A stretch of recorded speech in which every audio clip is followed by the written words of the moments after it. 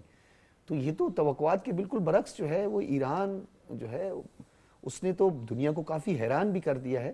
اور ایران یہ بھی کہہ رہے ہیں، ایران کا یہ موقف بھی ہے کہ ہم اپنے دفاع جو بھی کر رہے ہیں اپنے دفاع میں کر رہے ہیں، ہماری کوئی جارحانہ حکمت عملی نہ ماضی میں تھی نہ ابھی ہے. دیکھیں ڈاکٹر صاحب، بات یہ ہے کہ یہ جو جنگ ہو رہی ہے یہ جس طرح ایک تو ٹیکنالوجی پہ ہے اور دوسرا انٹیلیجنس بیس پہ ہے. اب اگر آج تک کی بات کر لیں تو جو انٹیلیجنس ہے اسرائیل کی وہ ٹوٹلی فیل ہوئی ہے. ان کو یہ بالکل بھی نہیں پتا تھا، ان کی جو انفارمیشن تھی یا ان کو جو بھی کمیونیکیشن جتنی بھی دی گئی تھی وہ یہ تھی کہ یہ بہت کمزور ہے، ان کے پاس کوئی ٹیکنالوجی نہیں ہے، ہم ان کے اوپر اٹیک کریں گے اور اپنی جو بات ہوگی وہ ان سے منوا لیں گے. آپ نے دیکھا ہے کہ انہوں نے ریزسٹ کیا. تیسرا ڈاکٹر صاحب نے کہا تیسرا ہفتہ ہو گیا ہے. ابھی بھی آپ دیکھیں کہ جو یہ کہہ رہے تھے کہ جی جس طرح آپ نے بات کیا کہ آج تو جنگ جو ہے وہ ڈیفرنٹ جنگ ہو چکی ہے. اب وہ والی جنگ نہیں ہے کہ آپ نے فوجیں بھیجنی ہیں علاقوں کو، جو ہے سائیکولوجیکل بھی ہے اور ساتھ ساتھ اس کے جو ہے ٹیکنالوجی کا دور. آپ نے دیکھا کہ انڈیا پاکستان میں کیا ہوا، ایک تو سائیکولوجیکل ہوا، نروس کی گیم ہوئی اور ساتھ ساتھ ٹیکنالوجی کی گیم ہوئی اور ہم نے اس کو، اور دوسرا جو را تھی وہ فیل ہوئی.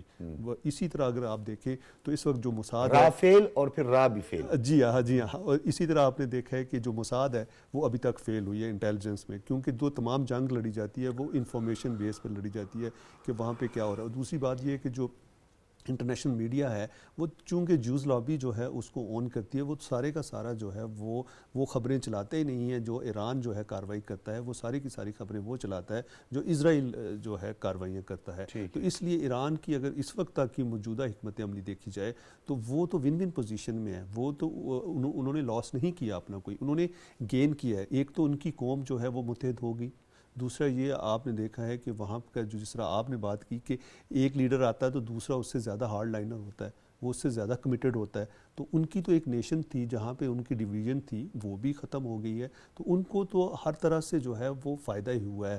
باقی جو جنگ ہوتی ہے، جس طرح ڈاکٹر صاحب نے بڑی اچھی بات کی کہ جنگیں جو کسی چیز کا حل نہیں ہوتی، الٹیمیٹلی آپ کو ٹیبل ٹاک کرنی ہوتی ہے. آپ جس طرح ہم بات کر رہے ہیں کہ آج ایران کو اور امریکہ کو اور اسرائیل کو آگے ٹیبل ٹاک کرنی چاہیے اور آگے بڑھنا چاہیے، کیونکہ آپ نے جو دنیا ہے یا لوگوں کو مار دینے سے، ان کو قتل کرنے سے، ٹیبل ٹاک بھی تب ہوتی ہے جب آپ برابری کی سطح پر آ جاتے ہیں، تو تب ٹیبل ٹاک کامیاب بھی ہوتی ہے. اور ایران شاید مبصرین جس طرح کہہ رہے ہیں کہ اپنے آپ کو اس برابری کی سطح پر اب وہ لایا ہے کہ وہ مذاکرات کے لیے سٹرونگ اس نے ثابت کیا ہے. اور آپ نے دیکھا ہے کہ جو اس کے ساتھ ممالک کھڑے ہیں، جس طرح رشین جو پریزیڈنٹ ہے اس کی اسٹیٹمنٹ آئی ہے کہ ہمارا اسٹریٹجک الائے ہے, ہم اس کو سپورٹ کریں گے. تو اب دیکھیں جو بلاکس بنتے ہیں, جس طرح آپ دیکھیں یہ جو ہمارا اجتماعی مفادات بھی ہیں, جی ڈیفینیٹلی ایران کے ساتھ اجتماعی مفادات بھی تو ہوتے ہیں. دیکھو ممالک ایک دوسرے کے ساتھ ہیں. دوسرا بالکل یہ ہے کہ بہت سے ریسورسز بھی ہیں ان کے پاس, تو وہ بھی چاہتے ہیں, ہر ملک چاہتا ہے کہ وہ زیادہ سے زیادہ جو اپنی ٹیکنیکل ٹیمز لگائیں اور اپنے ملک کے لیے ریسورسز بھی لیں, اور اس کے لیے جو خدمات دے, سروسز پرووائڈ کرے, اس کے اگینسٹ جو ہیں وہ سے بینیفٹس لیتے ہیں. تو اس لیے یہ تھی کہ ملکوں کے اچھا صورتحال جو ہے بابر گورسی صاحب, میں صالح ظافر صاحب کی طرف آؤں گا. صالح ظافر صاحب, حالات ایسے بدل جائیں گے, اتنی مس کیلکولیشن ہوگی کہ ڈونلڈ ٹرمپ نے سوچا کہ رجیم بھی چینج ہو جائے گی, وہ بھی چینج نہیں. انہوں نے کہا کہ اگر آپ نے ہورمز بھی بند کر دیا, آؤٹ آف دا وے بھی جا کے اگر انہوں نے کیا, تو ہمارے پاس اتنے ریزروز ہیں, وہ مارکیٹ میں آ جائیں گے, وہ بھی نہیں آئے. 2 کروڑ بیرل ایک محتاط اندازے کے مطابق جو آپ کے اسٹیٹ آف ہورمز سے گزرتا ہے, اس میں 170 جو ہے 170 جو ملین ہے بیرل ہے, وہ اس کا شارٹ فال جو ہے اس کا بھی سامنا اب دنیا کر رہی ہے. اور یہ صرف دنیا ایک محدود خطے کے لیے نہیں بلکہ پوری دنیا کے لیے ایک بہت بڑا چیلنج بن گیا ہے. یہ ہوا کیسے صاحب؟ آپ نے ایک لفظ استعمال کیا ہے کہ مس کیلکولیشن. دراصل یہ پوری جنگ ہی اسی ایک لفظ کے گرد گھوم رہی ہے. مس کیلکولیشن نہ صرف کہ امریکہ سے ہوئی ہے, اسرائیل سے بھی ہوئی ہے, گلف سٹیٹس سے بھی ہوئی ہے, اور کسی حد تک ایران سے بھی ہوئی ہے. ایران کا یہ خیال ہرگز نہیں تھا کہ اس طریقے سے آرمامنٹ کے اکٹھے ہونے کے باوجود امریکہ اتنی بڑی حماقت کرے گا, اتنا بڑا ظلم کرے گا, اتنا بڑا جرم کرے گا, کہ جب ہم نے امریکہ کے ساتھ بیٹھ کر اس کی تمام باتوں کو مان لیا, صرف ایگریمنٹ پر دستخط ہونے باقی تھے. یہ جنگ دراصل ٹریگر کی ہے اسرائیل نے, اور اسرائیل سے بہت بڑی مس کیلکولیشن ہوئی کہ اسرائیل نے سمجھا کہ یہ ترنے والا ہے, ترنے والا ثابت نہیں ہوا. یہ جنگ شروع ہوئی اس رات کو جس رات سے ایک دن پہلے عمان کے فارن منسٹر نے یہ اناؤنسمنٹ کی کہ دونوں فریقین کے درمیان معاملات طے ہو گئے ہیں, اور اب ان کے درمیان صرف یہ موڈیلٹیز طے ہوں گی کہ دستخط کیسے ہوں گے, کب ہوں گے, یا جو بھی دوسری تفصیلات ہیں. یہ اعلان ہوتے ہی یہ ایک شام عمان کے فارن منسٹر نے اعلان کیا, اگلی صبح اسرائیل کے ڈیفنس منسٹر نے اناؤنس کیا کہ ہم نے ایران کے اوپر حملہ کر دیا ہے. ٹھیک ہے, اس کا مطلب یہ ہوا کہ اسرائیل یہ قطعی طور پہ نہیں چاہتا تھا کہ ایران کے ساتھ معاملات طے پا جائیں پرامن ذرائع سے. اسرائیل ہر قیمت پر, ہر صورت میں ایران پر حملہ کرنا چاہتا تھا, اور ایران کی تباہی اس کا مقصد اولا تھا. بعد اس کا مقصد یہ تھا, نہ کوئی ایٹم بم کا ایشو تھا, نہ کوئی میزائل کا ایشو تھا, نہ چینج آف رجیم بھی کوئی ایشو نہیں تھا. مقصد یہ ان کا تھا کہ کسی نہ کسی طریقے سے ایران کی جو معیشت ہے اس کو تباہ کیا جائے, ایران کی وحدت کو تباہ کیا جائے, اور ایران کو برباد کر دیا جائے. اور امریکہ اس کے ساتھ ہم قدم تھا. لیکن یہ اللہ تعالیٰ کا, وہ کہتے ہیں نا انسان سوچتا ہے اور فیصلے اللہ تعالیٰ کا فرماتا ہے. تو یہ اللہ تعالیٰ کا کرنا ایسا ہوا کہ بجائے اس کے کہ ایران تباہ ہوتا, ایران ٹوٹتا, اسرائیل ٹوٹ رہا ہے, اسرائیل تباہ ہو رہا ہے. الحمدللہ. ڈاکٹر فاروق عادل صاحب, ہر ملک نے اپنا اپنا جو رول پلے کیا وہ تو اب روز روشن کی طرح آیا ہے, کوئی چیز ابھی ڈھکی چھپی نہیں ہے. پاکستان کی اس مؤثر سفارتکاری پر ذرا روشنی ڈالیے گے. پاکستان نے نہ صرف ایران پر ہونے والے اس کی مذمت کی, خلیجی ممالک کی جو انسٹالیشنز, بالخصوص جو ان کی سول انفراسٹرکچر ہے اس کی تباہی کے حوالے سے بھی پاکستان نے مذمت کیا. یو این میں پاکستان نے واضح سٹانس لیا جس کا ایران نے اس کا شکریہ ادا کیا. پھر تشکر, پاکستان کے نعرے لگے, ایران میں جو ہے وہ لوگ سڑکوں پر نکل آئے. دیکھیے, جب دشمن آپ کے کسی برادر اور دوست ملک پر چڑھ دوڑے تو اس وقت دوست کی کیا ذمہ داری ہے؟ وہ یہ کہ اپنے دوست کی پیٹھ پہ کھڑا ہو جائے اور اس کو گرنے نہ دے. اس تنازع کا ایک پہلو یہ ہے. دوسرا پہلو یہ ہے کہ اس تنازع کے اندر دوستوں اور دوستوں کے درمیان, جیسے آپ ہیں گلف میں نظر آ رہا ہے مفادات کا تصادم, ان کے درمیان بھی اختلاف پیدا ہو جائے تو ایسی صورت میں وہ کوئی جانبدارانہ رویہ اختیار نہ کرے دوستوں کے درمیان دوری کو ختم کرنے کا طریقہ اختیار کرے. اگر وہ نہ ہو تو پھر کوئی ایسی حکمت اختیار کرے جس سے بھڑکتی ہوئی آگ ٹھنڈی تو ہو مزید اس میں اضافہ نہ ہو. تو اس سچویشن میں یہ دانشمندانہ طرز عمل ہے، اور اس کرائسس میں پاکستان کا طرز عمل یہی ہے، اور یہ وہ طرز عمل ہے جس کی دنیا بھر میں تحسین ہو رہی ہے. بالکل پذیرائی ہوئی ہے. میں یہ سمجھتا ہوں انڈیا میں نے جب اس کو ذرائع ابلاغ کو کھنگالتا ہوں تو انڈیا کہتا ہے کہ جو پاکستان نے طریقہ کار اختیار کیا یہ دانائی پر مبنی ہے، اور اس کے مقابلے میں انڈیا نے اپنے سارے انڈے ایک ہی باسکٹ میں ڈال دیے ہیں، اور اب اس کا نتیجہ اسے آگے جا کے بھگتنا پڑے گا. تو دراصل دانشمندانہ طریقہ یہ پاکستان کے ہاں پاکستان کی جو کرائسس میں طریقہ کار خارجہ پالیسی رہی ہے وہ آلموسٹ مسلم دنیا کے معاملے میں ہمیشہ ایسی ہی رہی ہے. پاکستان نے نہ کبھی مسلم ملک پر یلغار کی، کبھی اس کے خلاف جارحیت کی، نہ اختلافات کے درمیان اختلافات کو بڑھانے کی کوشش کی. ہم نے ہمدردانہ اور برادرانہ طرز عمل اختیار کیا.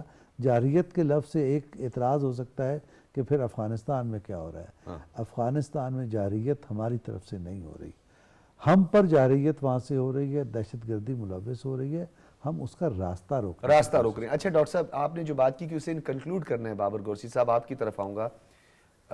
ہماری جب مارکہ حق ہوا تو ابھی اس طرف ہم نہیں جاتے کہ کون ہمارے ساتھ تھا کون نہیں تھا، ساری دنیا کو پتہ ہے کون ہمارے ساتھ تھا کون نہیں تھا.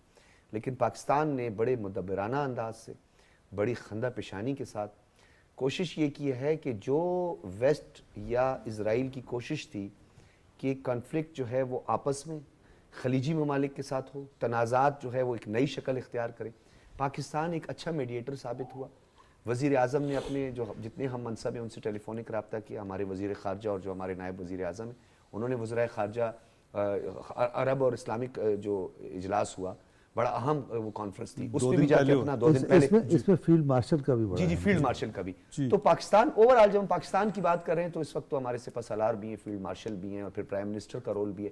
اس پر ذرا روشنی ڈالیے گا مختصر. ابھی آپ دیکھیں کہ جو آپ بات کر رہے ہیں یہ بڑی آئیڈیل سچویشن تھی. آپ نے دیکھا کہ مارکہ حق کے بعد پاکستان کو جو ہے 10 مئی 2025 کے بعد ایک نیا پاکستان ابھرا. ایک 1947 میں پاکستان تھا، ایک 10 مئی 2025 کا پاکستان تھا. اس کے بعد جو دنیا کی نظریں تھیں وہ پاکستان کی جانب ہو گئی. ابھی جب یہ کنفلکٹ ہوا، یہ جو آپ نے دیکھا ہے کہ اسرائیل کا اور ایران کا، تو پاکستان نے تو کھل کر ایران کی بات کی ہے کیونکہ اسرائیل ہمارا جو ہے دشمن ہے. لیکن اس کے ساتھ ساتھ پاکستان نے اپنا جو رول پلے کیا ہے جو ہمارے گلف میں خاص کر آپ نے دیکھا ہے کہ فیلڈ مارشل جنرل سید عاصم منیر، پرائم منسٹر اسحاق ڈار صاحب، ان کی پوری ٹیم، اطاعت تارڑ صاحب، سارے جو ہیں وہ 2 دن پہلے جو ہیں جدہ میں جاتے ہیں، MBS سے ملتے ہیں. اس سے پہلے آپ نے دیکھا ہے کہ قطر جاتے ہیں. اسی طرح آپ نے دیکھا ہے کہ گلف کے جو جتنے بھی دوسرے ہیں، بحرین کے امیر ہیں ان سے بات کرتے ہیں، کویت کے امیر سے بات کرتے ہیں، UAE کے امیر سے بات کرتے ہیں، اور اس کے بعد کہتے ہیں کہ جی آپ جو ہیں آپس میں جو یہ جو تھوڑا سا تھا نا کہ جی آپس میں ان کی جو دوریاں تھیں ان کو انہوں نے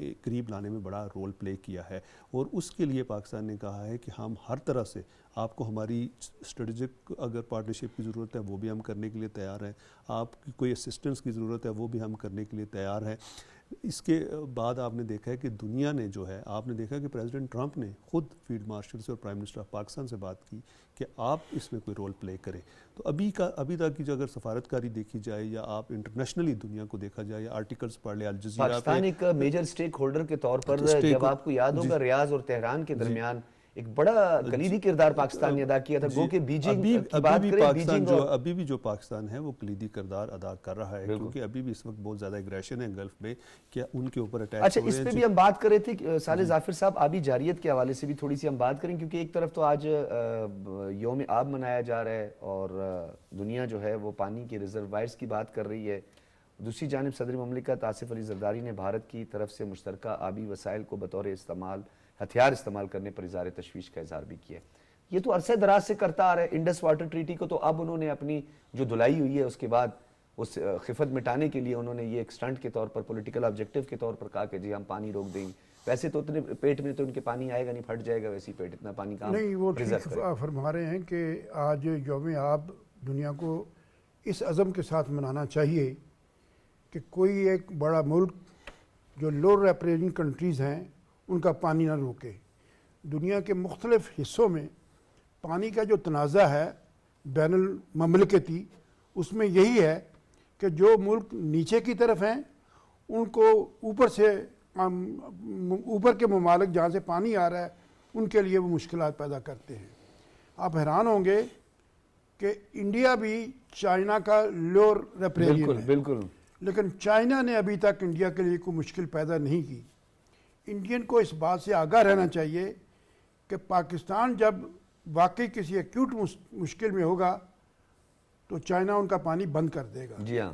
یہ بات ان کو 9 اور 10 مئی کو بھی پتہ چل گئی ہے، اس سے پہلے بھی انہیں پتہ چلتی رہی ہے، اور اب بھی ان کو اس سے آگاہ رہنا چاہیے. جہاں تک انڈیا کی اس آبی جارحیت کا معاملہ ہے، میں سمجھتا ہوں کہ جو سندھ طاس کا معاہدہ ہوا تھا اس میں بھی پاکستان کے ساتھ ناانصافی ہوئی تھی. اس وقت جواہر لال نہرو کے ساتھ پاکستان نے ایک معاہدے پر ایوب خان نے دستخط کیے تھے. اس وقت بھی بہت شور بچا تھا. بعض لوگوں نے تو یہاں تک کہا تھا کہ ہم اس معاہدے پر دستخط کرنے کے بجائے اپنے ہاتھ کٹوا لیتے، تو کیونکہ اس میں آپ نے یہ دیکھا کہ انڈیا کا کوئی حق ہی نہیں تھا کہ ان دریاؤں پر، جن دریاؤں کو انہوں نے اپنے حصے جس کا استعمال کا کلی استحقاق اس کو دیا گیا، وہ بنتا نہیں تھا. لیکن اس کے باوجود پاکستان نے پیسفل کو ایگزسٹنس کے جذبے کے تحت وہ زیادتی بھی تسلیم کر لی. اب اس کے بعد یہ کہنا انڈین پرائم منسٹر کا کہ پاکستان پانی کی بوند بوند کو ترسے گا، یہ ایک ایسی دھمکی ہے، یہ ایک ایسی بات ہے جس کا پاکستانی قوم کو ہی نہیں جواب دینا بلکہ پوری دنیا کو جو انصاف پسند ہے، جو حق کی بات کرنا چاہتی ہے، اس کو اس میں اپنا کردار ادا اور ورلڈ بینک اس کا ثالث ہے. یہ تو ورلڈ بینک جو ہے وہ اس کو یک طرفہ طور پر جو ہے ویسے بھی نہیں معطل کیا جا سکتا. نہیں، ورلڈ بینک کا جو کردار ہے وہ بالکل کردار ہونا چاہیے، جو کہ میں سمجھتا ہوں کہ اس موقع پر انہوں نے بھارت کو کوئی سرزنش نہیں کی، بھارت کو اس سلسلے میں کسی طرح کی کوئی سزا نہیں دی گئی، بھارت کو کہیں طلب نہیں کیا گیا. ہم عالمی عدالت میں گئے ہیں، ہمیں یقین ہے کہ انشاءاللہ تعالی یہ فیصلہ ہوگا. لیکن سوال یہ پیدا ہوتا ہے کہ بھارت کو یہ جرأت کیوں ہوئی، بھارت نے ہمت کیوں کی کہ اس نے ایک عالمی معاہدے کی خلاف ورزی کرتے ہوئے از خود پانی پاکستان کا بند کر دیا. ٹھیک ہے، اس پر تو دنیا کو اٹھنا چاہیے، دنیا کو یہ دنیا کا ضمیر اس پہ جاگنا چاہیے. اچھا ڈاکٹر فاروق عادل صاحب، آپ یہ بتائیے گا کہ ایک طرف کیونکہ یوم آب آج منایا جا رہا ہے تو اس کا ایک اسپیسیفک ہم نے جو ہمارا مدعا ہے اور مدعا ہونا بھی چاہیے، جس طرح صالح ظافر صاحب نے کہا، اپنے لیے ریزروز کا بندوبست کرنا، چیک ڈیمز بنانا، ڈیلے ایکشن ڈیمز بنانا، یہ تو ہماری اپنی کیپیسٹی میں رہ کر ہم اپنا کام کر سکتے ہیں. تو وفاقی حکومت نے اس حوالے سے 18 درمیانی اور بڑے ڈیم جو ہے اس کی تیاری کر لی ہے. کس طرح دیکھیں گے بارانی پانی کو محفوظ بنانا؟ ڈاکٹر صاحب، پہلی بات میں جو ختم کی جہاں سے صالح ظافر صاحب نے، وہاں سے کہنا چاہتا ہوں کہ اس دنیا میں 2 ایسے ملک ہیں جو دراصل انسانیت کے نام پر دھبا ہیں. ان میں ایک ہمارے پڑوس میں انڈیا ہے اور دوسرا مشرق وسطیٰ میں اسرائیل ہے. جو میں تو یہ سمجھتا ہوں کہ ان دونوں ملکوں کو انسانی برادری سے خارج کر دینا چاہیے، یا ممکن نہیں ہے، علامتی طور پہ خارج کرنا چاہیے تاکہ یہ واضح ہو کہ ان کا غیر انسانی رویہ کیا ہے. ایک میں تو بات یہ رجسٹر کرانا چاہتا ہوں. اور دوسری یہ کہ دیر آیت درست آیت، یہ بہت ضروری ہے. یہ جو ہمارا بارانی علاقے ہیں، اس میں بہت پانی ہوتا ہے جو ضائع ہو جاتا ہے. اس کے علاوہ بھی ہمارے ان ایریاز میں میدانی علاقوں تک بہت نہری نظام کو بھی مضبوط بنایا جائے. نہری نظام کے علاوہ جو بارشیں ہوتی ہیں ان کے پانی کو گٹر کے پانی کے ساتھ کیوں چلا جائے، وہ اس کو کہیں اور جانا چاہیے تاکہ زیر زمین پانی کے ذخائر ٹھیک ہوں. میں تو یہ سمجھتا ہوں کہ ہمارے یہاں تعمیرات اس چیز کے ساتھ مشروط کر دینے چاہیے کہ جو بارشی پانی ہے یا جو صاف پانی ہے، اس کو کہتے ہیں پانی مرنا، پانی مرنا کی اصطلاح ہے. تو ہر گھر کے اندر، ہر لوکیلٹی میں، ہر پروجیکٹ میں اس کی گنجائش ہونی چاہیے کہ پانی زمین کے اندر جائے، گندے پانی کے ساتھ بہہ کے ضائع نہ ہو جائے. تو اس کا انتظام ہمیں ہونا چاہیے. یہ خوش آئند ہے کہ حکومت نے 18 ڈیم کر لیے، اور میں یہ سمجھتا ہوں کہ حکومت اگر اسی جذبے کے ساتھ کام کرتی رہے تو ہمارے یہاں سینکڑوں ڈیمز کی گنجائش ہے ایک. اور وہ جو ہمارے تھے نا ایٹمی توانائی کمیشن کے ڈاکٹر IH عثمانی, وہ یہ کہا کرتے تھے کہ میں یہ سمجھتا ہوں کہ اوپر کے بالائی علاقوں سے لے کر سندھ تک پہنچتے پہنچتے 34-35 ڈیم بن سکتے ہیں اس دریا پر, اور اس سے کوئی فرق نہیں پڑے گا آخر میں جا کے. بالکل. تو اس کو استعمال کرنا چاہیے. تو یہ سارے جتنے بھی امکانات ہیں اس کے لیے وفاقی حکومت جو ہے اور جو جتنے دریا ہیں ان سب کو اسی طرح بروقائے. بالکل ٹھیک ہے. اچھا میں بابر قرشی صاحب اس طرف آؤں گا. ایک طرف تو آبی جاریت اور یوم آب کے حوالے سے تفصیلاً بات ہوئی ہے. حکومت کی جانب سے ایک طرف کفایت شاری, دوسری جانب عوام پر بوجھ نہ ڈالنا, 69 ارب روپے کا بوجھ خود برداشت کرنا. ایک عید کا تحفہ ہی سمجھ لیں, ورنہ جو صورتحال بین الاقوامی سطح پر ہے وہ اس پہ تو بڑا بوجھ عوام پر جو ہے وہ پڑنا تھا. تو ایک تو اس پر بھی, اور دوسرا وفاقی وزیر خزانہ محمد اورنگزیب نے آج کہا ہے, یہ نوید ہے, خبر ہے کہ اپریل تک حالات قابو میں آ سکتے ہیں. انہوں نے یہ بھی ساتھ میں کہہ دیا. ابھی آپ دیکھیں یہ جو پیٹرولیم پرائسز جو ہیں جو بڑھائی گئی ہیں, تو یہ دیکھیں انٹرنیشنلی جو ان کی بیرل تھی وہ بڑھی, اور اس کے بعد یہ مجبوراً کرنی پڑی, کیونکہ اس وقت جو اگر دیکھی جائے صورتحال تو تمام کی تمام دنیا جو ہے وہ اس کے اوپر فوکس ہے کہ جو ہماری لیویز ہے اور جو جس طرح ہماری یہ پیٹرولیم پروڈکٹس ہیں اس کو ہم نے کم سے کم استعمال کرنا ہے. ایک تو آپ دیکھیں کہ عید کی وجہ سے لوگ ایک دوسرے شہروں میں بھی جاتے ہیں. بہت سے جو اسلام آباد میں, کراچی میں, لاہور میں رہنے والے لوگ ہیں وہ اپنے آبائی علاقوں میں جاتے ہیں, کیونکہ سال کے بعد جاتے ہیں. جو دوسری بقرہ عید ہوتی ہے اس پہ لوگ کم جاتے ہیں. پبلک ٹرانسپورٹ پہ بھی دیکھیں وہ اس کی وجہ سے کرائے بھی جو ہیں بڑھ جاتے ہیں. تو پرائم منسٹر کا یہ اقدام بہت اچھا تھا اور لوگوں نے اس کو بہت سراہا ہے. دیکھیں حکومتوں کو یہ چھوٹے چھوٹے انیشیٹو لینے چاہیے, اس سے فرق نہیں پڑتا, لیکن عام آدمی جو ہوتا ہے, ڈاکٹر صاحب ہو سکتا ہے آپ کو فرق نہ پڑے, ڈاکٹر صاحب کو نہ فرق پڑے, سال ظافر صاحب کو, لیکن میں یہ کہتا ہوں کہ جو پبلک ٹرانسپورٹ پہ جو سفر کر رہا ہے اس کے لیے بہت زیادہ یہ انیشیٹو ہے اور وہ لوگ جو ہیں خوش ہیں. دوسرا یہ ہے کہ اگر یہ پیٹرولیم پرائسز بڑھ جاتی تو ویجیٹیبل کی پرائسز بھی بڑھ جانی تھی, اس کے ساتھ فروٹس کی بھی بڑھ جانی تھی. یہ چیزیں تو یہ بہت اچھی بات ہے. جی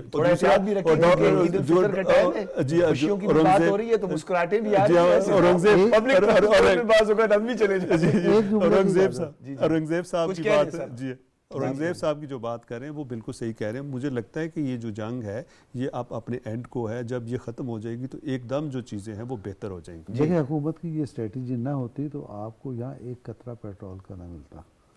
تو یہ تھوڑی سی دانش مندی تھوڑی سی, یہ نہیں ہے کہ آپ کو پرائز پے کرنی پڑتی ہے, لیکن ہمارے یہاں کوئی اس کی کمی واقع نہیں ہوئی. یہ بڑی بات ہے پیٹرول کی. میں سمجھتا ہوں جی کہ یہ جو پیٹرول اور گیس اور دوسری چیزیں جو ہمارے استعمال کی ہیں, ہمیں اس میں کسی حکومت کا, کسی وزیر اعظم کا, کسی وزیر خزانہ کے بھاشن کا, خطاب کا انتظار نہیں کرنا چاہیے.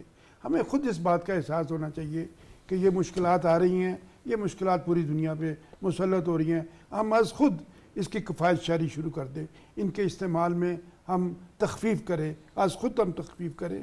یہ ہماری نہ صرف بطور قوم ہمارے فائدے میں ہے, بلکہ ہم انفرادی طور پہ بھی میں سمجھتا ہوں ہمیں اس کا فائدہ ہوگا. ہمیں اس میں تخفیف کرنے اچھا آپ نہیں سمجھتے سر کہ ہم پیٹرولیم مصنوعات کی باتیں تو کرتے ہیں, ہم خوردنی تیل کی بات نہیں کرتے, ہم کوکنگ آئلز کی بات نہیں کرتے. میں تو عرض کر رہا ہوں جو پیرشیبل اور نان پیرشیبل آئٹمز جو ہے اس کو سال ظافر صاحب نے جن اشیاء پر زر مبادلہ خرچ ہوتا ہے بند کر دیں, اس کے استعمال میں بہت ہی باریک بھی نہیں. سال ظافر صاحب نے بہت اچھی بات کی. دیکھیں جب جاپان میں آپ نے دیکھا ہے کہ سونامی وغیرہ آئے, جو سمندری طوفان آئے, تو ان کا جو اٹامک تھا ریکٹر تھا وہ خراب ہو گیا, تو انہوں نے جو وہاں کی جاپنیز قوم تھی انہوں نے 1 گھنٹہ تمام جاپان میں جو ہے لائٹیں آف رکھ, بجلی بند کر دی. یہ بڑی اچھی بات ہے کہ ہمیں خود سوچنا چاہیے. دیکھیں میں تو یہ گزارش کرتا ہوں کہ دیکھیں ہمارے یہاں سرسوں کا تیل کم نہیں ہے, اور اب میڈیکل سائنس نے ثابت کر دیا ہے کہ اگر دیسی گھی نہیں تو سرسوں کا تیل لیں. ہم کیوں امپورٹ کرتے ہیں باہر سے آئل, اور ہمارے پاس زیتون نہیں سر, سرسوں کو تیل کے اشتہارات نہیں چھپتے, اس میں لڑکیاں